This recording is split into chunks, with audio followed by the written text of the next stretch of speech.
Salve, galera! Sejam muito bem-vindos ao nosso novo formato de TBT. Ele continua sendo um TBT de análise de prova, mas agora com a vantagem de que vocês vão poder acompanhar, assistir esse vídeo a qualquer momento.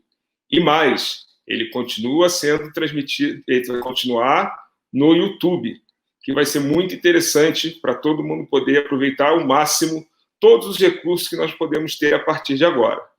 E eu tenho hoje como convidado Rodrigo Ávila, um dos professores, um dos grandes colaboradores da Uniswim, e hoje nós vamos falar sobre a prova do 200 metros livre feminino do Mundial de Roma, 2009, onde tivemos como grande destaque a atleta Federica Pellegrini, com um desempenho excepcional.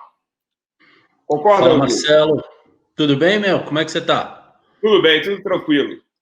Então tá joia.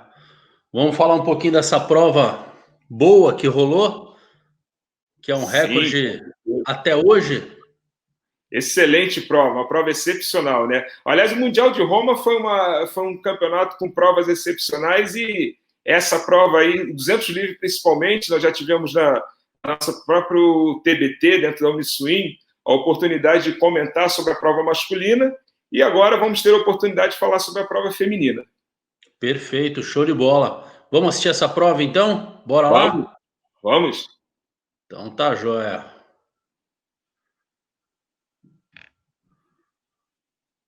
Vamos analisar essa prova aí, vamos ver o que aconteceu de diferente aí. Sim, sim. Uma piscina especial, essa piscina do Foro Itálico. Pois é. Então, nesse primeiro momento de prova, eu analiso a saída da Verasco muito boa, muito à frente das adversárias lá na raia 2.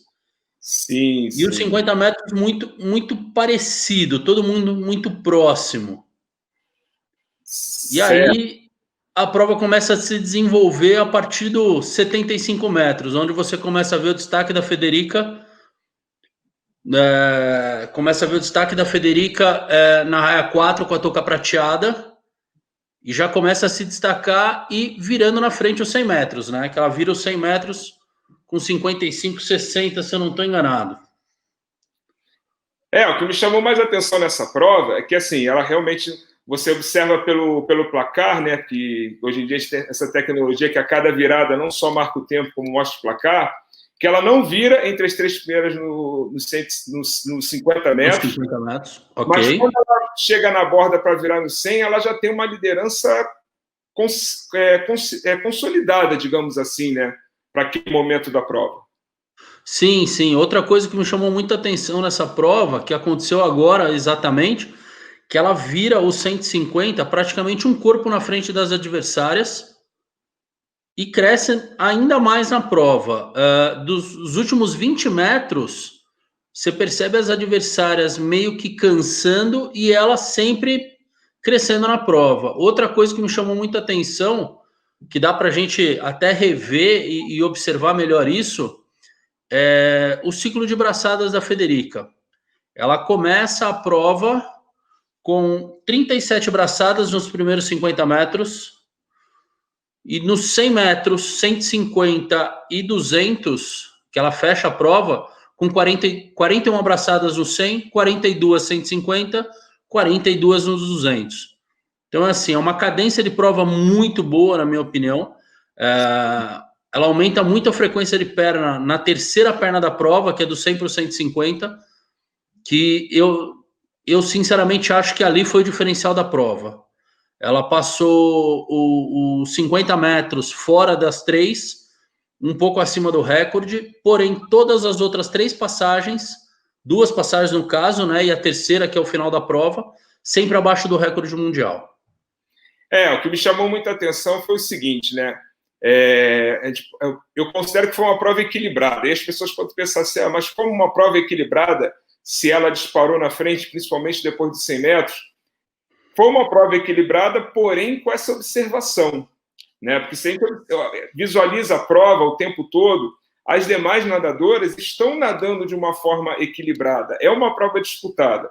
Só que parece que a Federica Pellegrini, naquele momento ali, depois dos 100 metros, da virada dos 100, é como se ela estivesse dizendo para todo mundo assim, tchau, vou embora, vocês que decidam o que vocês vão fazer aí. E foi embora.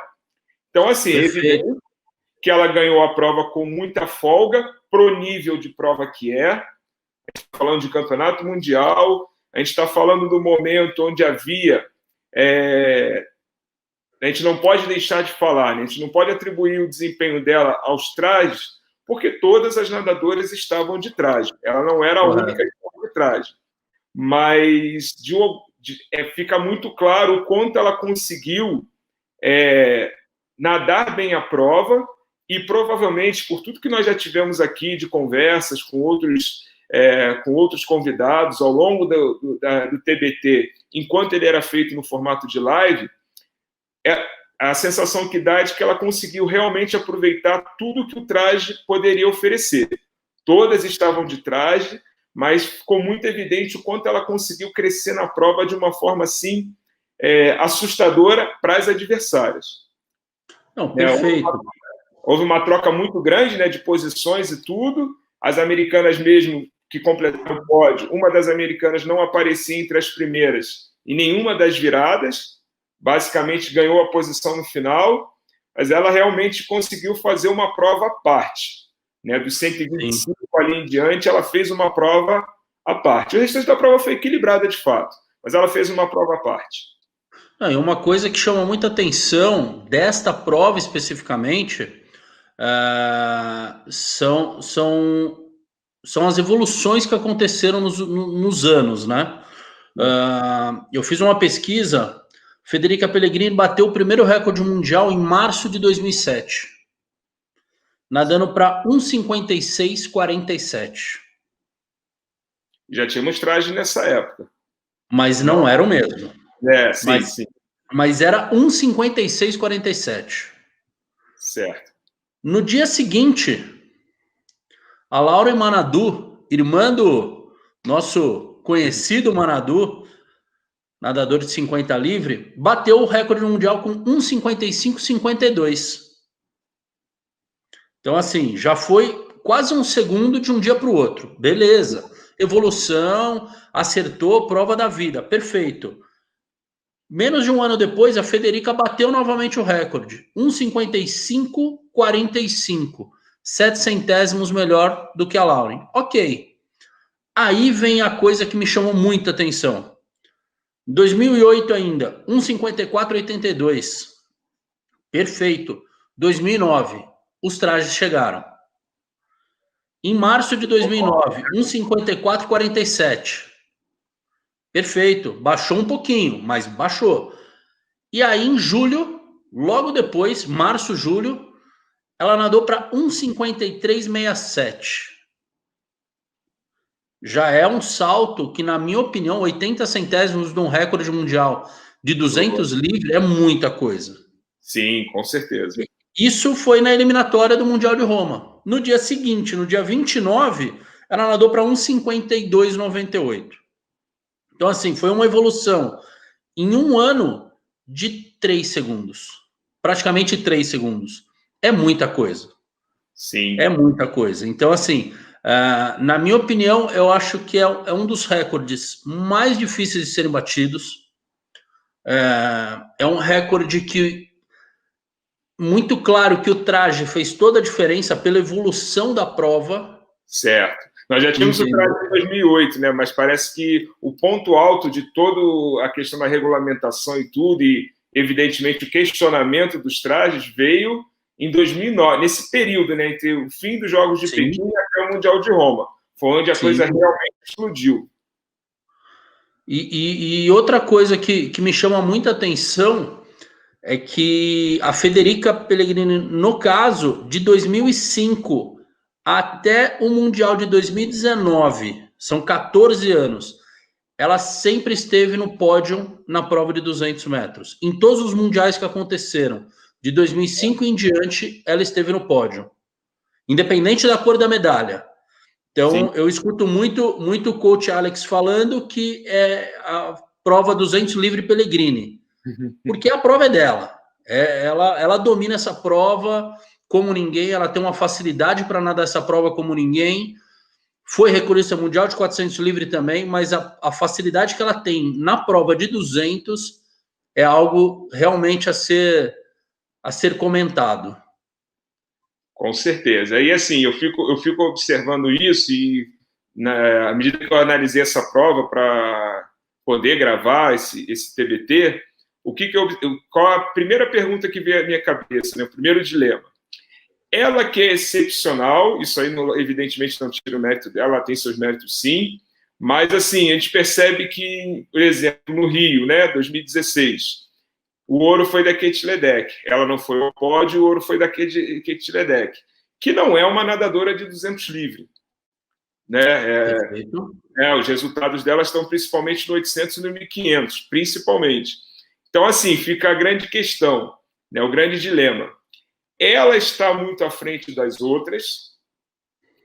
Ela, Federica Pellegrini, realmente está muito à frente das outras nadadoras? Ou será que realmente está passando por um período onde não temos assim nadadoras que conseguem extrair o máximo, né, de uma prova de velocidade? Porque a gente já tem aquele dilema, as pessoas podem dizer assim, mas 200 livre é a prova de velocidade? Nesse nível né? Quem estiver nos acompanhando, quem tiver a oportunidade de assistir, que seja nadador, que seja profissional da área, o público em geral talvez não tenha essa informação, mas para quem é da área, seja como nadador, como treinador, sabe que qualquer prova abaixo de 2 minutos você está explorando ao máximo ainda o seu sistema anaeróbio. Então, assim, é uma prova de velocidade. Então, vem realmente essa grande questão. Até que ponto o mérito tem mérito dela, evidente, mas até que ponto ela realmente está acima do que é esperado para esse nível de prova? Ou será que realmente as outras nadadoras é que estão com dificuldade? Isso aí, provavelmente, nós vamos ter que esperar passar aí mais umas 2 gerações, de repente, para poder ter essa ideia, né? Porque esse recorde, ele não caiu até hoje, e mais, né? Esse recorde está na casa de 1,52 e ninguém nadou, além dela, dentro da casa de 1,52. Perfeito, perfeito. É um recorde de 11 anos, onde ninguém conseguiu sequer nadar dentro da mesma casa de segundo, de minuto e segundo. Né? E a gente vai pensar assim, mas não tem mais trajes. Por um lado, sim. Por outro, a gente tem que imaginar que os trajes, no feminino principalmente, por mais que tenha uma regulamentação mais severa, ele ainda protege, basicamente, ele ainda veste as mesmas partes do corpo que vestia antes. É diferente do masculino, que o masculino perdeu tronco, perdeu perna, né? Sim. E o feminino perdeu só perna, vamos dizer assim. Isso para quem usava um traje maior. Né? Então, a de área de contato, de atrito, que era beneficiada com o traje, essa perda foi muito menor no feminino. Então fica essa grande questão, né? Porque, vou dar um exemplo, né? O recorde vamos mudar um pouquinho de prova, mas para ter uma ideia de como essa questão dos trajes não tem influenciado outras provas, o recorde de 200 borboleta do Phelps já caiu. Sim. E era uma época, o Phelps não nadava não ficava tão à vontade com o traje inteiro, mas nadava de calça. E não foi um recorde que caiu por pouco. Ele Sim. caiu muito. Não foi um recorde que bateram por alguns centésimos. Não. Com certeza. Baixaram quase 1 segundo da marca também. Então, o que me chama muita atenção é isso. É uma prova de 200 livre, que, querendo ou não, acaba sendo uma prova realmente até muito mais nadada, com certeza, né? E você não vê realmente sequer chegar perto. E, curiosamente, quem chegou perto foi uma nadadora, foi uma fundista. Uma fundista excepcional, mas é uma fundista, não é alguém que tenha realmente como foco essa prova. Nada, claro, quer buscar o melhor resultado possível, mas eu garanto que é uma prova onde um eventual prata ou bronze para Kate Ledeck não vai gerar uma frustração semelhante do que se ela for prata ou bronze numa prova de 800. Se eu não estou enganado, a Kate Ledeck ganhou essa prova de 200 no Mundial de Kazan, em 2015. Se eu não estou enganado, a Kate Ledeck ganhou essa prova em 2015 e logo depois de ter saído de uma prova de fundo, não me recordo bem, mas a Kate Ledeck ganhou os 200 livre em Kazan. Acabei de ver aqui, Kate Ledeck ganhou os 200 livre em Kazan, no qual a Federica ficou em segundo. Sim. E aí, isso entendeu? Né, para ver como é que essa prova, esse desempenho da Federica Pellegrini, ele é tão fora do cenário, tão fora da geração dela, que precisa vir uma fundista, uma atleta excepcional, mas reconhecidamente fundista, para em alguns momentos chegar na frente dela, porque também não é sempre. Até porque não é, sim. No último Mundial 2019, ela ganhou novamente, né? Federica que ganhou. Então, assim, em 2005 ela foi prata. Em 2005 ela foi prata. Em 2007 ela foi bronze. Em 2009 ela foi ouro com o recorde mundial na eliminatória e na final, que é o recorde que dura até hoje. No mesmo Mundial de Roma, ela ganhou os 400 livre. No Mundial de Xangai, em 2011, ela ganhou os 200 e os 400 livre também. Já era pós-traje. Ok. 2013, em Barcelona, ela foi prata. Em 2015, em Kazan, prata, perdendo para Ledeck. Sim. 2017 e 2019, ela foi ouro em Budapeste e no Mundial de 2019 em Guangzhou, na China. Exatamente. Então, assim, ela figura entre as 3 primeiras desde 2005. Cara, é muito tempo. É muito tempo para alguém dominar uma prova da forma que ela domina. Não, com certeza, né? Guangzhou, se não me engano, é Coreia. Na China, Coreia, né? Coreia, isso, Coreia, perdão. Coreia. Então, tá certo. O que me chama a atenção é isso, né? Essa longevidade, né? Aí, comparando ainda com o masculino, a gente observa, por exemplo, o Paul Biederman, que também foi tema nosso aqui também, até por causa dessa mesma prova no Mundial. Sim. E até o Pucialdi que foi que alertou, né? O Pucialdi ainda falou assim, olha, a longevidade do Biederman foi muito interessante, porque além de ele ter passado por aquela fase ali de 2009, onde ele bateu o Michael Phelps sem qualquer tipo de questionamento, por mais que pareça para todos que foi a prova da vida dele, mas ele ainda foi finalista da prova em 2016. Ele conseguiu, no Rio de 2016, ainda foi finalista da prova. Até ali a gente já poderia considerar como uma longevidade muito interessante.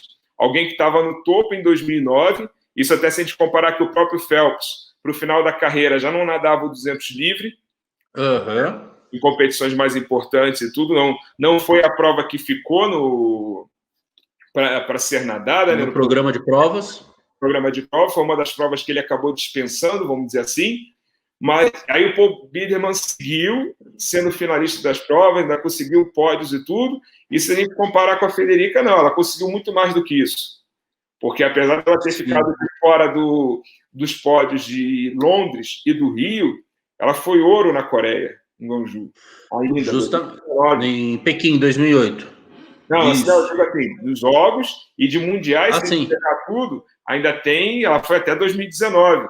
E aí vem aquela questão, né? Outra coisa que chama a atenção na carreira da Federica Pellegrini, que eu não vou me recordar o certo número de vezes que isso aconteceu, mas tiveram trocas de treinador nesse período.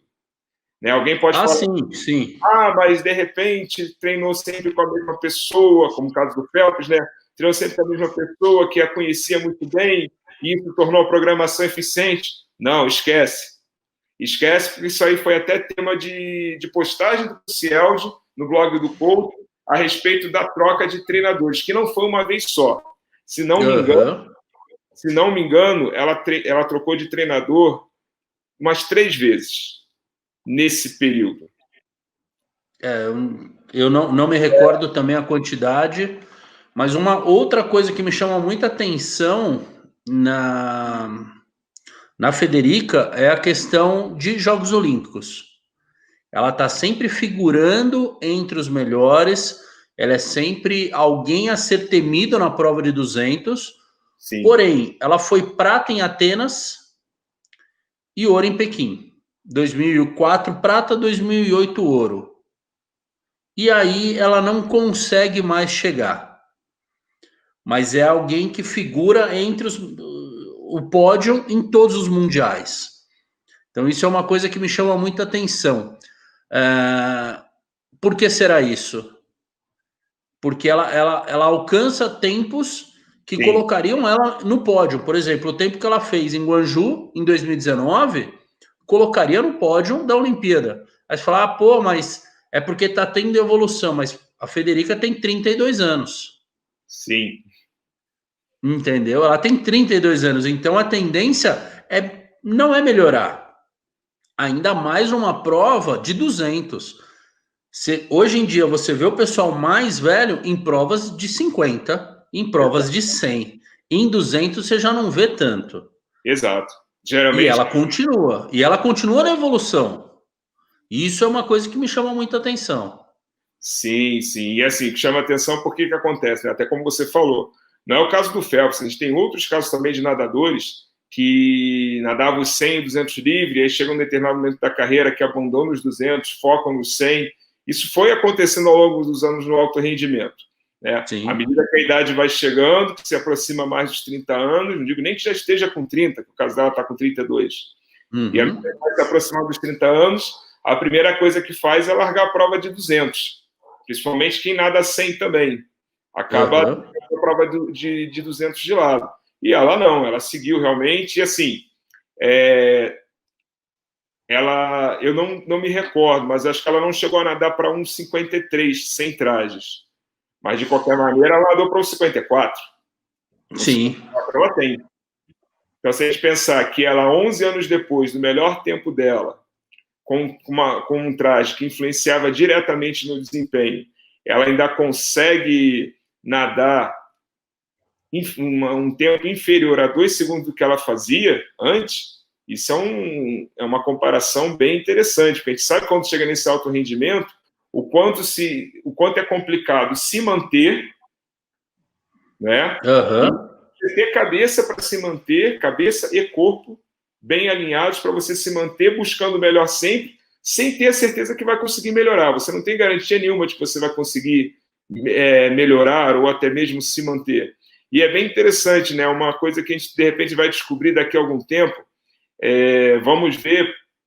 Ela teve essa troca de treinadores também, e acredito que, dependendo do que acontecer daqui até os Jogos, como vai ser, se a gente vai conseguir, esperamos até conseguir ter a edição dos Jogos agora em 2021, talvez o que isso pode acarretar para ela, se isso vai ser benéfico, porque ela, de repente, vai conseguir, todo mundo vai ser obrigado a mexer no planejamento. E se a gente pensar que ela conseguiu nadar bem nos mundiais, mas não conseguiu nadar bem, no sentido de pódio, nas 2 últimas edições de Jogos, pode ser que ela chegue em 2021 melhor. Então, sim. É uma coisa que a gente tem que observar realmente. Assim, se eu tivesse que lançar um primeiro questionamento nesse sentido, pode ser que um planejamento para ela, um macro ciclo, um grande macro, né, quando a gente pensa em ciclo olímpico mesmo, isso talvez não funcione para ela. E aí, por alguma razão, que a gente, só se tivesse realmente um acesso melhor a todo o conteúdo do treinamento dela, planejamento dela, poderia entender. Mas a sensação que dá é o seguinte: a cada 2 anos ela consegue nadar bem, mas por alguma razão ela não consegue fazer um planejamento que em 4 anos deixe ela pronta para chegar bem nos Jogos também. Aí é a de interrogação. Então, vamos ver como é que vai ser esse novo ciclo, né? Porque, querendo ou não, é um ano a mais, e Sim. É uma coisa que eu estava conversando hoje, é um ano a mais para quem é mais novo, isso é ótimo. É um ano a mais para você pegar mais experiência, pegar mais bagagem, ter mais força, mais treino. Mas para quem é mais velho, é um ano a mais para tudo. É um ano a mais de idade em qual todo mundo sabe que você começa a perder condicionamento, você começa a perder musculatura, apesar de toda a estrutura de treinamento que existe hoje. Exatamente. Isso é algo que, querendo ou não, a idade traz, e isso é algo que não tem como mudar. A Não, idade chega para todo mundo. com certeza. E aí entra aquilo que a gente estava falando. Quanto mais velho você vê as pessoas nadando, ou provas de velocidade, que melhor exemplo disso, nós temos o Anthony Irving na Olimpíada do Rio, ganhando 50 livre. Sim. E o maior exemplo, eu acho que para todos, é Nicolas Santos nadando a prova de 50 borboleta, recordista mundial, com 40 anos nas costas. Sim, sim. Só que você não vê esse pessoal nadando prova de 100. Exatamente. Entendeu? Exatamente. Nada a prova de 100, nada, você precisava nadar. Mas não é uma prova que você fala assim, putz, o cara tá dominando a prova e tá... Não acontece. Porque é uma série de fatores fisiológicos que vão pesar. Entendeu? A recuperação é mais lenta, o desgaste muscular é muito maior, o desgaste tudo vai acabar pesando aí. Sim. Mas eu tô bem confiante de que a Federica vai surpreender muito nessa Olimpíada, visto pelo resultado do Paltrinieri, né? Na primeira competição pós-pandemia, nadando, na minha opinião, muito próximo do recorde mundial do Sun Yang nos 1.500 livre. E a gente está falando de 1.500, né? Depois de uma pandemia. Justamente. Então é algo que me chamou muita atenção. E eles... Com muita dificuldade, tudo. Por mais que eles tenham conseguido se manter treinando de alguma forma, o caos que ficou na Itália, eu acho muito difícil que eles não tenham parado pelo menos um mês e meio. Justamente.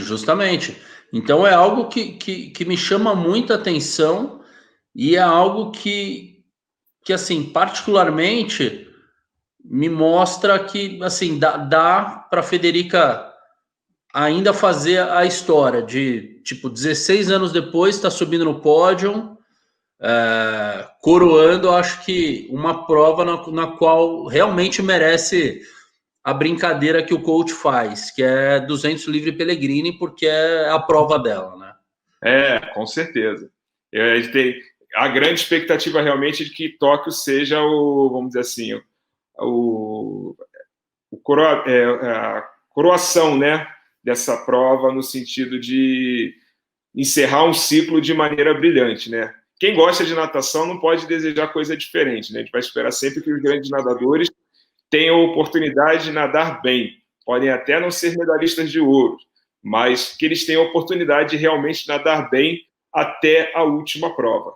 Como já tivemos em 2016. Ganhou tudo, ganhava antes? Não. Mas nadou bem até a última caída na água.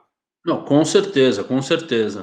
E, assim, eu acho que tem tudo para ser a prova da vida dela. Acho muito difícil esse recorde cair agora. Se eu não estou enganado, quem mais chegou perto do recorde foi a Kate Ledeck, de qual não nada mais essa prova também.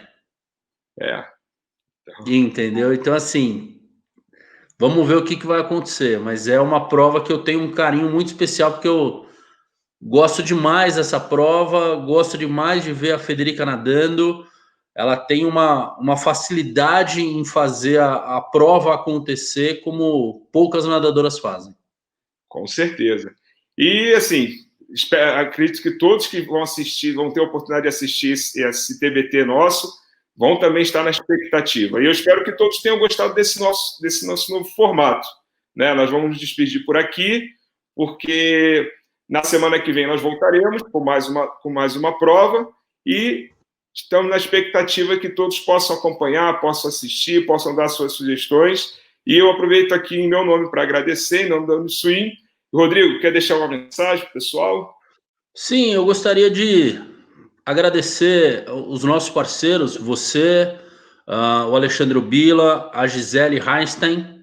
É difícil falar o nome dela, mas é uma parceira nossa. Nós temos os colaboradores, que é o pessoal da Nixis, a Gisele Caetano e a Sovai, que é um e-commerce.